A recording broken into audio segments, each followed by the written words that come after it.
been bothering me for some time. It's actually, I think, one of the number one issues that keeps me up at night from a public policy perspective in Canada. But really, nobody in the mainstream media has been talking about this. Now, for those of you who follow this channel, you'll know that some of the work that I do when I see emerging trends that the media isn't covering, particularly when it's critical of the Liberal government, I write a long form piece about it. And the reason why I do that is because the Liberal government has implemented censorship bills, censorship bans, or news bans, and it's very hard for me as a legislator to sometimes get this information that I'm about to share with you out to the public because, you know, we've got left-wing media bias in the CBC and whatnot. So in the video description, the way that you can help me, and I'm going to be referring to a bunch of stuff in this broadcast about this piece, in the video description is a link to this Substack article that I've written.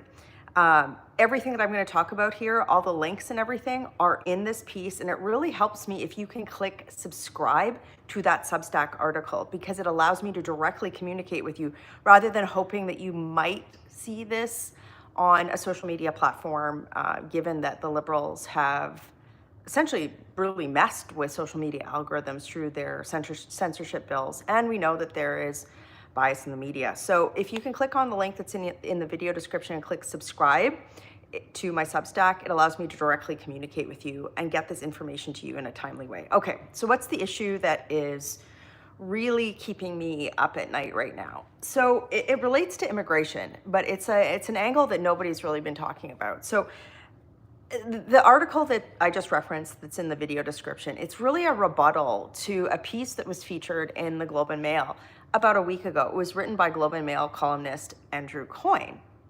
And Andrew Coyne wrote this piece that said, "A shrinking population is hardly what this country needs right now." So he wrote this big, long piece about why the country should keep immigration levels super, super high.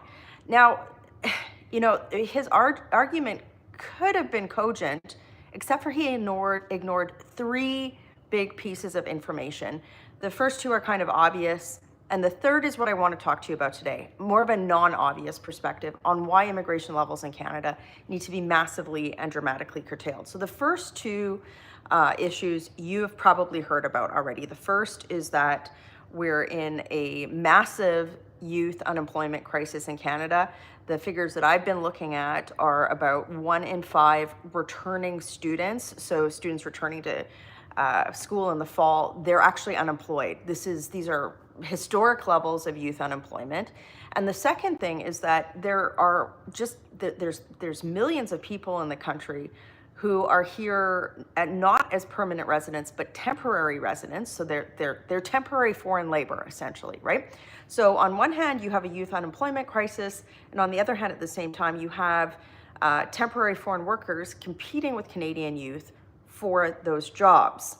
Particularly, there's a lot of folks that are here that are on temporary student visas that are also allowed to work, that are also competing with people for those jobs. So Coyne wrote this article without really mentioning those two issues, but it's the third issue that I want to talk to you about today. And again, if you're just tuning in, you can click on the link that's in the video description. Please click subscribe. It's to my Substack. It's free, and it allows me to directly communicate with you. You can also read through all of this information as I go through it today. So the third issue is the fact that artificial intelligence is massively disrupting entry-level jobs. Now, this is not some sort of like Terminator, Star Trek, futuristic statement. This is factually happening. So, you know, over the last 6 months or so, I've had a lot of conversations with friends, you know, folks that are like sort of mid-career in law firms or in accounting firms, management consulting firms, and they're saying, you know, our clients, they're really not willing to pay for the research or entry-level work of junior associates anymore.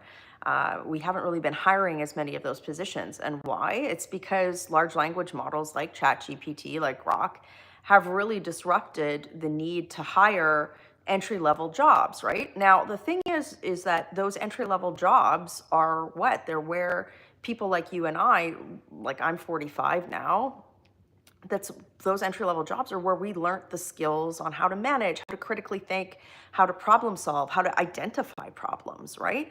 So the question becomes then, how are Canada's youth, who are already in an unemployment crisis because the Liberal government,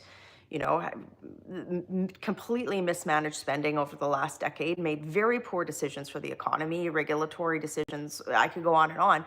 But we are already in an unemployment crisis. And now enter this disruptive technology that is, by many accounts, disrupting the labor employment market in ways that we've never seen before. Even offshoring manufacturing did not as quickly disrupt the labor market in the same way that artificial intelligence is. And it's not just me saying this, it's not just anecdotes that I'm hearing from colleagues and folks as I'm out and about and taking meetings.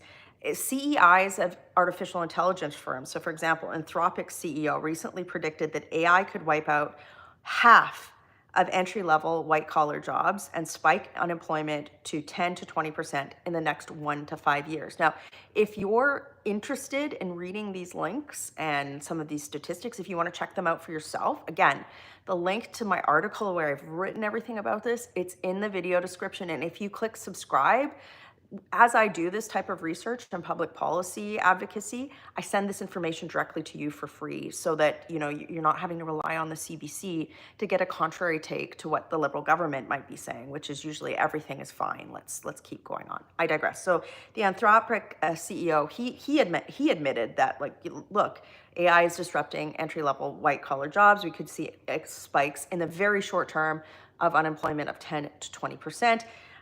Geoffrey Hinton, for those of you familiar in the AI space, he's sort of considered the godfather of artificial intelligence. He predicted that AI could wipe out most white-collar work within the next 10 years. And it's not just these folks, like AI leaders, it's also business columnists. They're shorting management consulting firms, law firms, because they see the disruption that AI is having on billable hours, on profit margins. But again, it's not just people in the business community. There's employment equity groups that have started to notice the impact that this technology has on women in the workforce. And then Forbes magazine, a very well-known financial analytical magazine, it was citing some management consulting surveys that showed that, for example, McKinsey projected that by 2030, 30% of US jobs could be automated, 60% significantly altered by AI tools. I'm not telling you anything that you probably don't already know, but the problem is that the Liberals, going back to the start of this broadcast, of this segment, the Liberals have juiced the amount of temporary foreign labor coming into the country, like to historic, unprecedented levels. At the same time, we're already in a youth unemployment crisis. And then you layer on this issue of artificial intelligence. And here's the kicker. The Liberals' immigration levels, or the numbers that they set every year on how many people they allow into the country, it doesn't account for this new technology or this disruption in the economic modality. And so think about this. The Liberals, they're trying to justify keeping these levels of approvals for permits for either temporary low-skilled foreign labor or people coming to Canada on foreign works, student visas, that they should be able to work there. The Liberals are trying to justify keeping those numbers in the hundreds upon hundreds of thousands year after year, after there's an existing inventory in the country that either have expiring permits, whatever, but they're already competing with Canadians for jobs. They're trying to justify that while we're seeing this economic disruption. And to me, that's crazy. Why is nobody talking about this? Why have the Liberals not embedded like the data that everybody, like anybody in the sector can see? I'm sure you've even seen this. If you're working in an office job, I'm sure you've seen artificial intelligence change how people work, right? But they're not, the Liberals aren't considering this, and they're just like, sashaying along, adding hundreds of thousands of people to the labor force. And to me, that is incredibly crazy. And it's incredibly crazy that the Liberal government has not even been talking about this at all. Now, you might be saying like, okay, Michelle, well, what have you been doing about it? I think I was the first legislator in the world, not just in Canada, to raise this as an issue. I raised it the weekend, I think the weekend after ChatGPT was released in December of 2022 in the House of Commons. I said, hey guys, we have an issue here, right? But the fact that the Liberals haven't taken that information, which has been apparent to everybody, and overlaid it with their immigration strategy is bananas, right? Now, there's a lot of questions about what skills will be needed for somebody to be competitive as AI disrupts the economy. There's a lot of questions about that.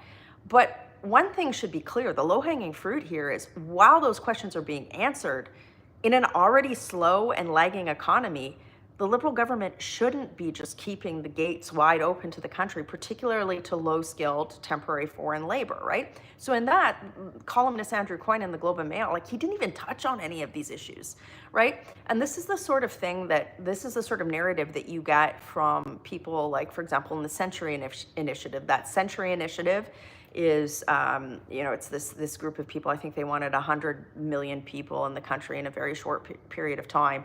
Of course, they don't talk about things like the housing that we need to support newcomers to Canada, healthcare, or jobs. And on that last piece, on the jobs piece, there really hasn't been a lot of economic forecasts that has married labor disruption with immigration levels, particularly for Canadian youth.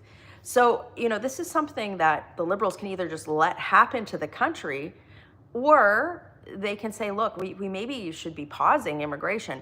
Like, obviously there's issues that we could talk about on housing. Obviously there's issues that we can talk about capacity on healthcare with regard to immigration, but particularly when it comes to youth jobs, until some of these bigger questions about how the workforce in Canada should be adapting to this change in economic modality, they should be like probably massively and immediately curtailing immigration levels, right? So, folks, again, what I like to talk to you about are issues. Obviously, I'm going to talk to you about issues that are au courant and that you might hear in the mainstream media. But some of these issues that are so important to the Canadian economy or so important to your day-to-day lives, they just don't get talked about in the mainstream media. So you can subscribe here on this YouTube channel, but again, because the Liberals have news ban, censorship, all this sort of stuff in Canada, I'm trying to directly communicate with you too. So if you click on the link that's in the video description and click subscribe, it allows me to get this information to you. And I encourage you to read that article, share it with friends, and say, hey, how come the government isn't talking about this?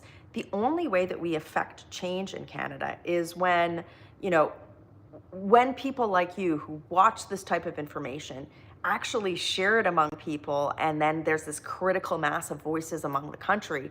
That's when you really start to see change. So if you want to help me do my job, I will gladly do all of this research and gladly bring forward committee studies, petitions, motions, bills, whatever. But to get that public appetite for change, we need to get the information out there. So it's not just me talking at my phone screen, it's you helping me share this information. So click subscribe to this YouTube channel. Please read through that article. It's really vital.